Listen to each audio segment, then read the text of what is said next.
Pues bueno, hermanos, hermanas, Dios les bendiga. Vamos a retomar con nuestro estudio de la palabra. Vamos a ir al Evangelio según Marcos y ahora iniciamos capítulo número 2. Marcos, capítulo número 2. Vamos a estudiar los versos del 1 al 12. Amén. Hemos estado estudiando el Evangelio de Marcos. Comienza con la predicación de Juan el Bautista, luego vemos a Jesús que fue tentado y luego vemos que Jesús comienza su ministerio en una región llamada Galilea, Galilea de los gentiles, así es denominada esa región.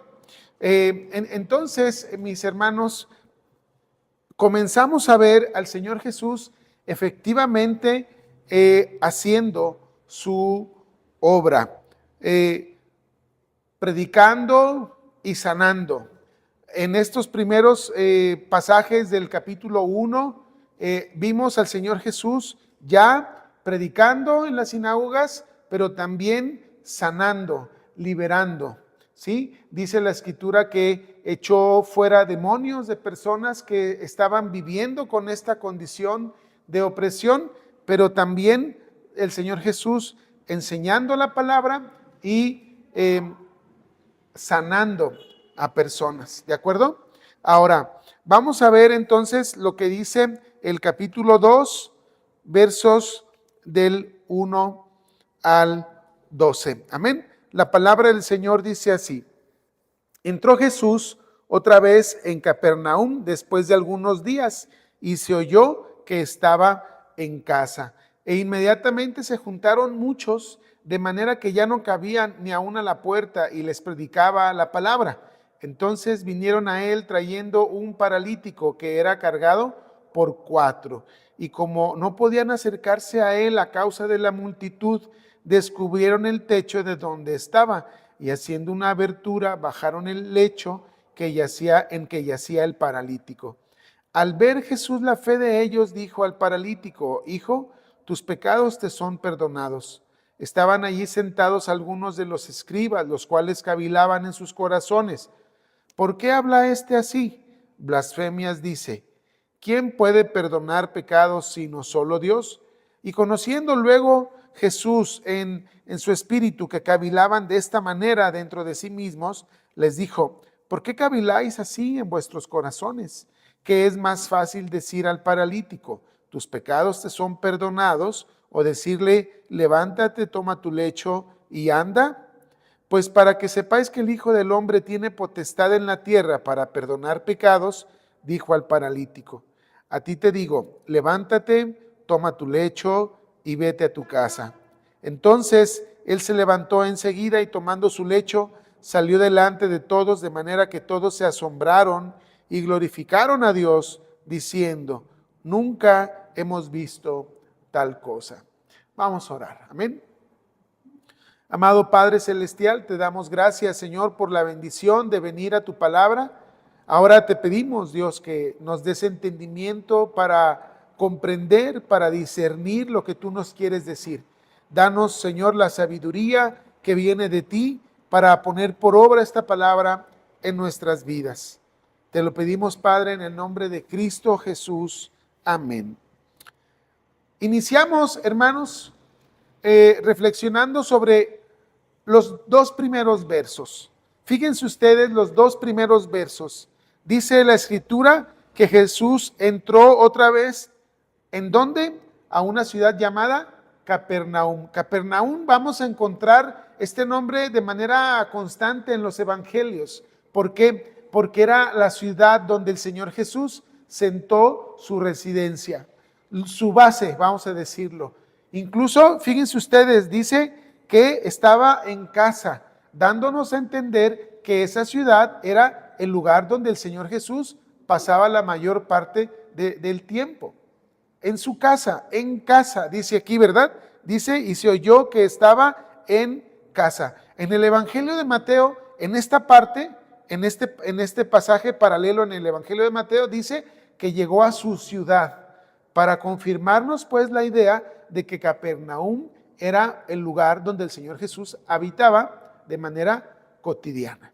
¿Sí? Sí hacía sus viajes misioneros, pero llegaba y se asentaba en Capernaum. Y entonces la gente comenzó a escuchar que Jesús estaba en Capernaum. ¿Y qué pasó? En el verso 2 dice, fíjense, e inmediatamente se juntaron muchos, de manera que ya no cabían ni aun a la puerta, y les predicaba. La Escritura nos da a entender que llegó a Capernaum una multitud de personas que querían oír, que querían escuchar el mensaje del Señor Jesucristo. Si nosotros buscamos este pasaje en el Evangelio de Lucas, vamos a ver que dice que llegaron de todas las aldeas de Galilea, de Judea y de Jerusalén. O sea, llegaron muchas personas de diferentes lugares para escuchar la enseñanza, la predicación del Señor Jesucristo. Ahora, a mí me llama la atención esta primera parte, estos dos versos, porque nosotros vamos a ver a lo largo del Evangelio que el Señor Jesús predicaba la palabra, enseñaba. ¿Y dónde lo hacía, hermanos? A ver, aquí dice que estaba en casa enseñando, predicando. Ahí estaba el Señor Jesús predicando en casa. Pero ¿en dónde más el Señor Jesús predicaba? En la sinagoga, por ejemplo. ¿Sí? Vamos a encontrar en el Evangelio donde dice que el Señor Jesús entraba en las sinagogas con el fin de ¿qué? Con el fin de enseñar. Pero ¿solo el Señor Jesús enseñaba en las sinagogas? No. La Escritura, los Evangelios nos dan cuenta de que el Señor Jesús también predicaba ¿en dónde? En los valles, en las montañas. ¿No tenemos el Sermón del Monte? Pero también la Escritura nos dice que incluso el Señor Jesús, cuando era necesario, se montaba en una barca y desde el desde el mar de Galilea, montado en una barca, el Señor Jesús predicaba. Y luego aquí vemos que el Señor Jesús predicaba en la casa, en su casa. Dándonos a entender, hermanos, que la predicación de la palabra puede ser en cualquier lugar, en cualquier sitio. La libertad de la palabra, cómo la palabra corre por los labios del Señor Jesús en sinagogas, en valles, en montañas, en el mar y aún en casa. Y nosotros pudiéramos reflexionar. Nosotros, ¿dónde compartimos la palabra? ¿Dónde predicamos? ¿Dónde hablamos de Cristo? Pues hermano, siguiendo el ejemplo del Señor Jesús, tendría que ser pues en cualquier lugar donde estamos. En la calle, con nuestros compañeros de trabajo, con nuestra familia, en nuestra casa, en el camión, ¿verdad? Dice el hermano. Entonces, hermanos, vemos cómo hay una libertad de la palabra para que sea expuesta en cualquier lugar. Fíjense que las enseñanzas del Señor Jesús no son enseñanzas que se limiten solo al templo, solo a la iglesia, como algo religioso. No, sino que la palabra es libre en sí misma. ¿Para qué? Para que todas las personas escuchen la palabra. Ahora, observemos lo que dice los siguientes versos, el verso 3 y 4. Veamos entonces, dice la Escritura: entonces vinieron a él unos trayendo un paralítico que era cargado por 4, y como no podían acercarse a él, es decir, a Jesús, a causa de la multitud, descubrieron el techo donde estaba Jesús, y haciendo una abertura, bajaron el lecho en que yacía el paralítico. Es decir, había tanta gente dentro de la casa, pero también fuera de la casa, que para poderse acercar al Señor Jesús era prácticamente imposible. Pero resulta de que en ese lugar se presenta un paralítico. Ahora ustedes saben que un paralítico es una persona que tiene un problema que no puede caminar, un problema motriz, ¿sí? No puede caminar. Y cuando hablamos en esta época del Señor Jesús, pues no había silla de ruedas, hermanos. Hoy en día hay silla de ruedas, incluso hasta un tipo de motitos, ¿verdad? Que la persona sin ayuda de casi nadie puede moverse. Bueno, pues en aquel entonces no había eso. Y dependía mucho de la ayuda de alguien. La escritura nos dice que unas personas le ayudaron a este paralítico, que lo llevaban cargando y que lo llevaron a la presencia del Señor Jesús. A tal grado que tuvieron que hacer un orificio en el techo para poder bajar al paralítico y presentarlo al Señor Jesús. Qué afortunado este paralítico por contar con esos amigos, con esos camaradas. ¿Verdad? Qué afortunado. Hubo alguien, fíjense, hubo varias personas que lo ayudaron para cargarlo, para subirlo al techo, para bajarlo. Eso nos habla de qué? De una amistad. De una amistad de verdad. De una amistad que hace un esfuerzo por ayudar a un amigo. El paralítico fue ayudado por estas personas, vamos a decir, estos amigos que hicieron un esfuerzo, ¿para qué? Para llegar al Señor Jesús. Fíjense, hermanos, acaba de pasar este día del amor y la amistad, ¿verdad? Y a veces olvidamos lo valioso de verdad tener o ser un buen amigo. Ser un buen amigo. Fíjate, vamos a ir a 1 Corintios capítulo 13. 1 Corintios capítulo 13, versos del 4 al 7. Fíjate lo que dice la escritura. El amor es sufrido, es benigno, el amor no tiene envidia, el amor no es jactancioso, no se envanece, no hace nada indebido, no busca lo suyo, no se irrita, no guarda rencor, no se goza de la injusticia, mas se goza de la verdad. Todo lo sufre, todo lo cree, todo lo espera, todo lo soporta. Sin duda, hermanos, que estas características corresponden al amor perfecto, al amor que solo Dios puede tener para con nosotros. Pero fíjense ustedes, yo reflexiono y digo, estas personas que ayudaron a este paralítico, pues quizá tuvieron que sufrir un poco, quizá tuvieron que soportar un poco, quizá de alguna manera tuvieron que dejar a un lado su comodidad. ¿Con el fin de qué? De hacer un bien. ¿Con el fin de qué? De hacer algo bueno para otra persona. En eso consiste la amistad. Ahora, hermanos, nosotros reflexionemos. ¿Qué tan buen amigo soy? ¿Las personas que me conocen me consideran un buen amigo? Hay que hacernos esa pregunta. ¿Soy una persona que busca ayudar a otra persona? ¿Soy una persona que busca bendecir a otra persona? Incluso si me cuesta un esfuerzo, incluso si tengo que dejar cierta condición de comodidad, ¿verdad? Dios quiera, hermano, hermana, que alguien vea en nosotros una amistad verdadera.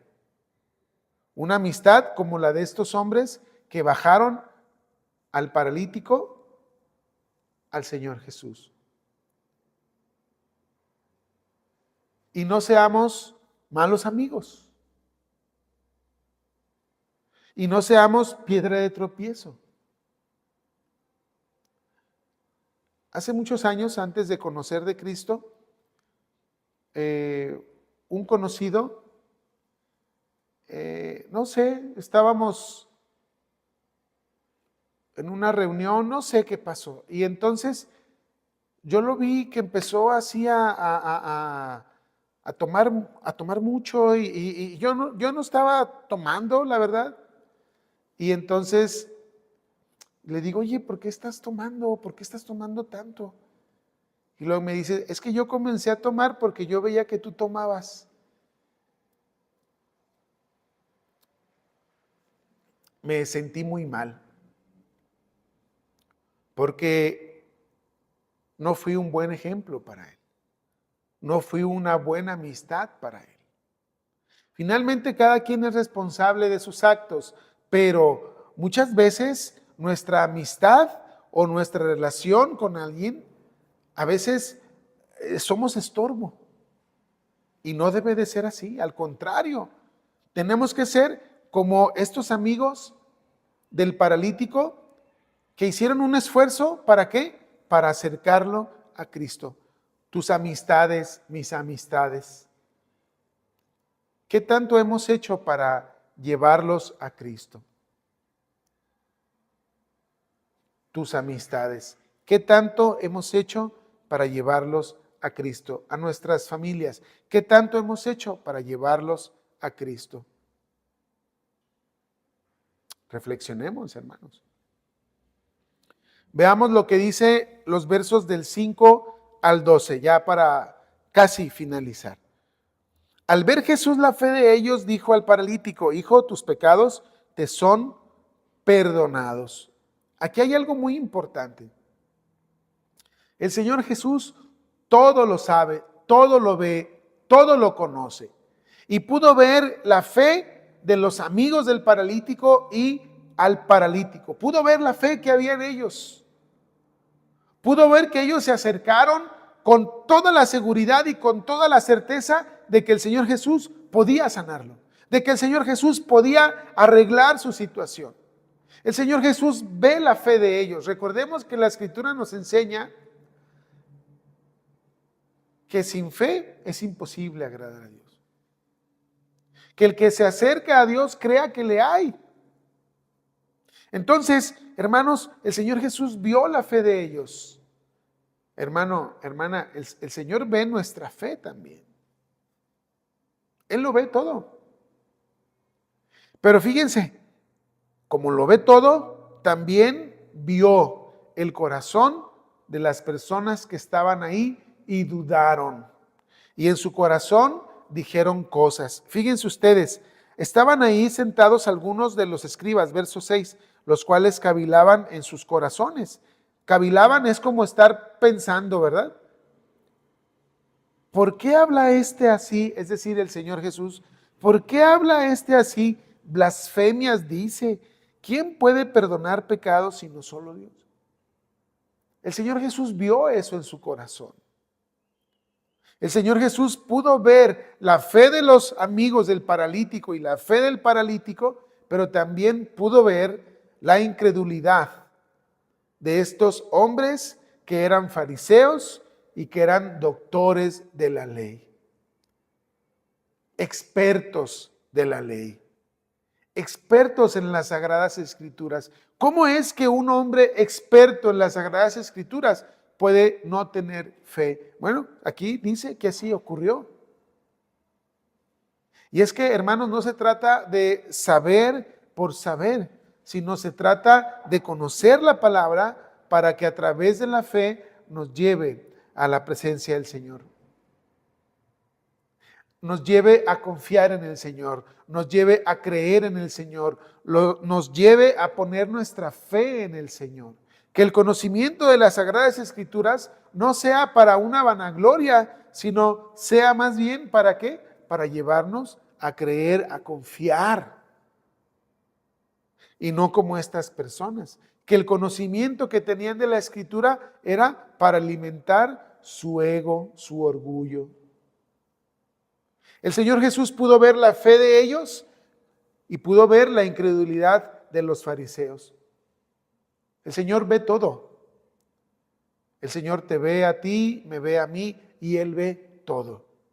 Ve tus luchas, ve tus crisis, ve tus dudas, ve tus momentos difíciles. Bueno, mi hermano, vayamos a Él y decirle, Señor, tú ves todo de mí. No puedo ocultar nada porque, miren, a veces nosotros pensamos o creemos que podemos ocultarle algo a Dios. Y no, no es así. Dios todo lo ve. Y debemos acercarnos a Él sabiéndolo y decir, Señor, tú todo lo ves de mí, de mi corazón. Hay un canto que dice, todo lo sabes de mí cuando miras el corazón. Todo lo ve el Señor. Y entonces nosotros tenemos que acercarnos al Señor sabiendo que Él mira nuestro corazón. Si hay incredulidad en nuestro corazón, Él lo va a ver. Pero si hay fe en nuestro corazón, Él la va a ver.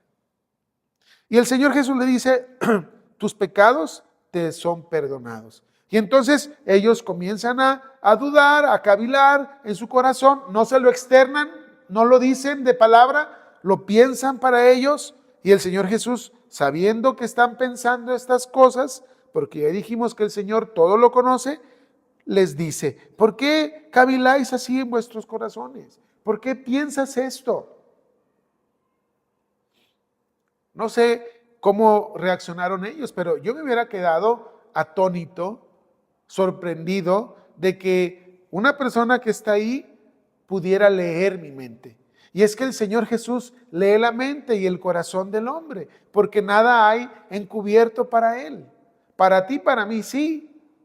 Yo no sé lo que estás pensando ahorita.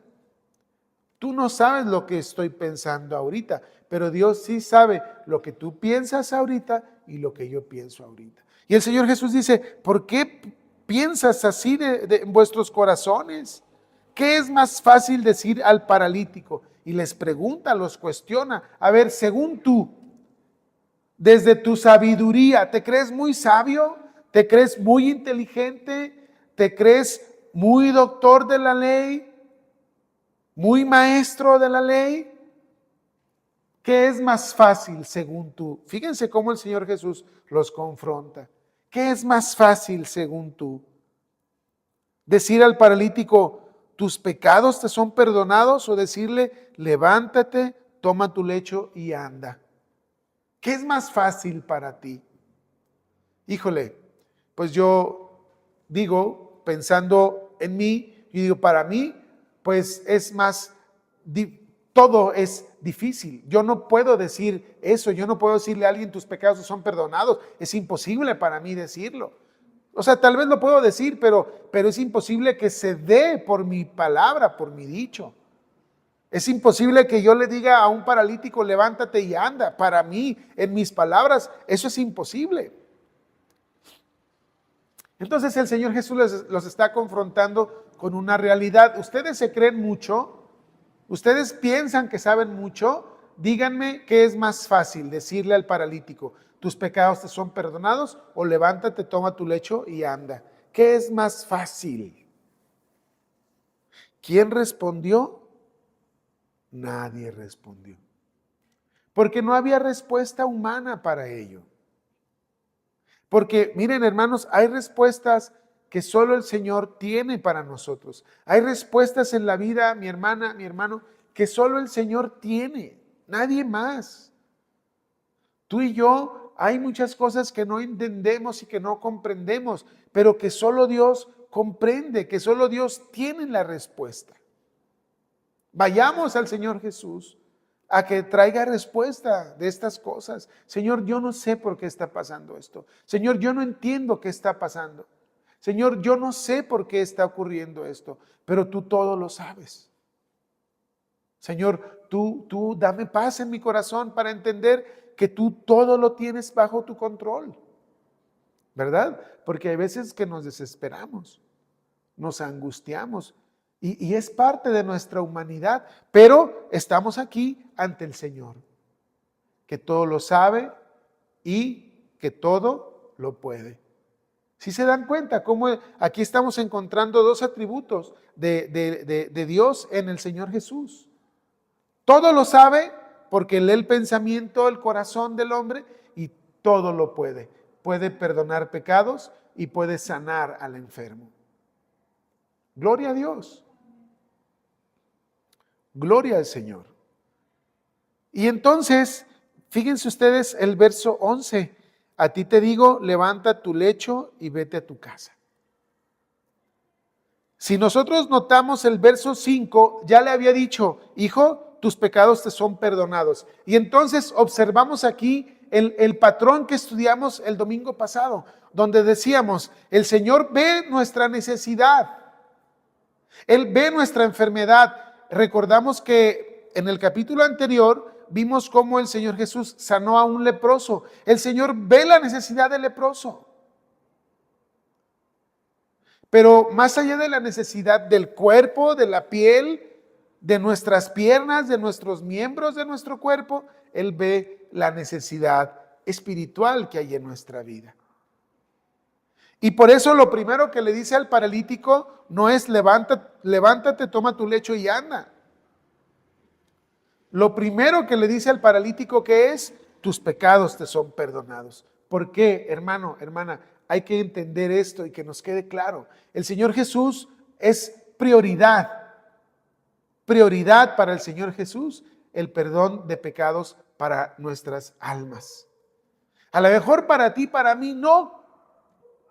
A lo mejor para ti, para mí es prioridad que nos sane de esta dolencia. A lo mejor para ti, para mí es prioridad que nos bendiga en el trabajo, que se resuelva el problema que tenemos en la familia. A lo mejor para ti, para mí, esas son nuestras prioridades, esas son nuestras necesidades. Pero ándale que el Señor Jesús, como todo lo sabe, todo lo ve, todo lo entiende mejor que tú y que yo, Él determina que su prioridad de atención en nuestra vida es el perdón de nuestros pecados. Y entonces lo primero que hace con el paralítico es decirle, tus pecados te son perdonados. Pero el Señor, como ya lo vimos, como ya estudiamos también la semana pasada en el Salmo 103, Él es quien perdona todas tus iniquidades. ¿Y el que qué? Y el que sana tu dolencia.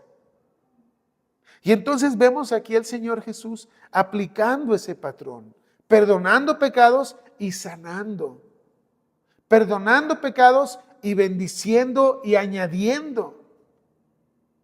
Y es que, mis hermanos, el Evangelio de Mateo capítulo 6, verso 33 dice, mas buscad primeramente el reino de Dios y su justicia, dando a entender que Dios perdone tus pecados. Y todo lo demás que os será añadido. A veces nosotros queremos primero las añadiduras y después el reino de Dios. No, es primero el perdón de pecados.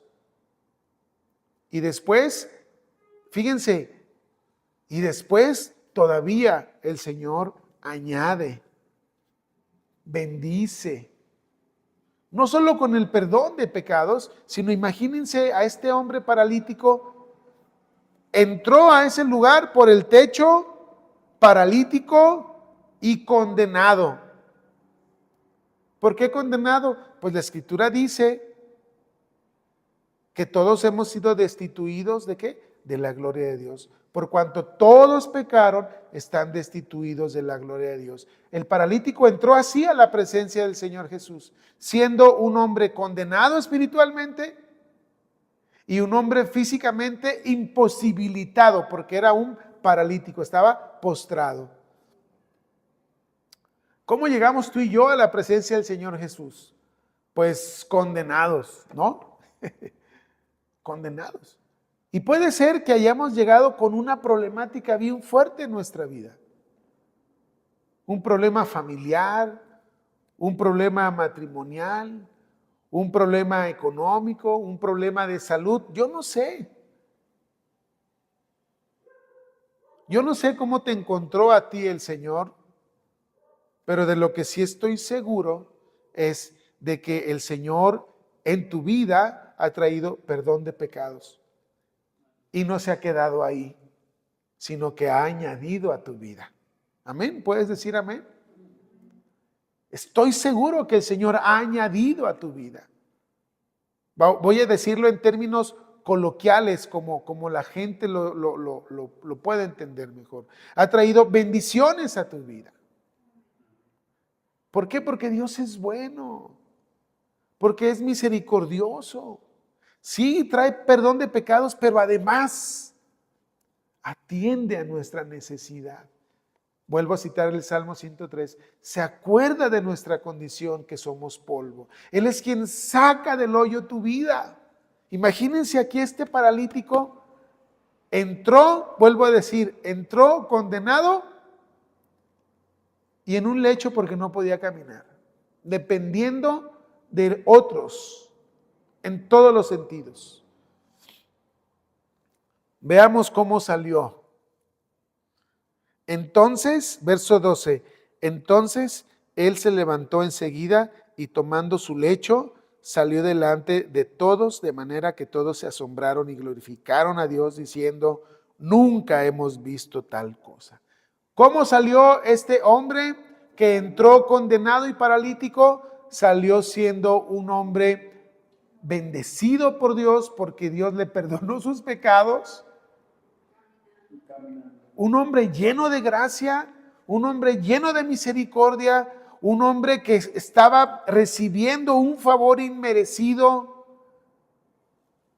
y además salió caminando, sano.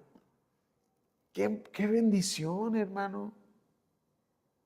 Fíjate, entró condenado y paralítico, salió con el perdón de sus pecados y caminando. Eso es lo que el Señor puede hacer en la vida de las personas que ponen su fe y su confianza en Él. Hermano, yo estoy seguro que Dios ha obrado en tu vida no solo trayendo perdón de pecados. Bueno, yo lo he visto aquí con ustedes. Cómo Dios, además del perdón de pecados, ha añadido. Así como el paralítico. ¿Por qué? Porque para Él todo eso es posible. ¿Qué es más fácil? Les pregunta, ¿qué es más fácil? ¿Que le diga, te son perdonados tus pecados? ¿O que le diga, levántate, toma tu lecho y vete a tu casa? Y entonces se lo dice. Y el Señor Jesús, y con esto cierro, dice, pues para que sepáis que el Hijo del Hombre tiene potestad en la tierra para perdonar pecados. ¿Qué quiere decir esto? Pues para que sepan que el Señor Jesús, para que sepan que yo, dice el Señor Jesús, para que sepan que yo lo puedo hacer. Toda potestad. Dice, en otra parte del Evangelio dice la Escritura que se le ha dado toda potestad en los cielos y en la tierra. Y vemos aquí actuando el Señor Jesús en esa potestad, en ese poder, en esa autoridad para traer perdón de pecados y para sanar, para añadir, para bendecir. Hermanos, qué bendición ver cómo el Señor Jesús también en nuestra vida nos ha dicho, levántate y anda, tus pecados te son perdonados. Amén. Recibir el perdón de pecados, gloria a Dios, pero luego ver la obra que Dios está haciendo a nosotros, que no queda nada más con el perdón de pecados. No es alguien que perdona tus pecados y ya jamás te vuelve, no, sino que te hace parte y bendice y ayuda su amor y su misericordia todos los días, todos los días. Amén. Así como el paralítico. La gente que lo vio se maravilló. Porque, ¿qué creen? Nunca nadie antes había dicho y había actuado como el Señor Jesús lo hizo ahí. Y ni lo habrá, ni los apóstoles, porque sí, vemos en el libro de los Hechos que algunos apóstoles hicieron milagros, sí, pero lo decían en el nombre de Cristo, en el nombre de Jesús, te digo, levántate y anda, ¿verdad? Pero no en su nombre, no en su autoridad. Solo Él tiene esa autoridad. Hermanos, qué bendición saber que nuestro Dios es un Dios de amor y de misericordia, que trae perdón de pecados a nuestra vida, pero que su obra no queda ahí, sino que el Señor va más allá. Nos bendice y nos ayuda y nos añade conforme a su amor y conforme a su misericordia. Amén. Nos sana. Amén. Gloria al Señor. Gloria al Señor. Amén. Vamos a terminar con una oración. Padre, en el nombre de Cristo te damos gracias porque lo vivimos. Porque no solo es el perdón de nuestros pecados, que con eso hubiera sido suficiente, pero tú vas más allá.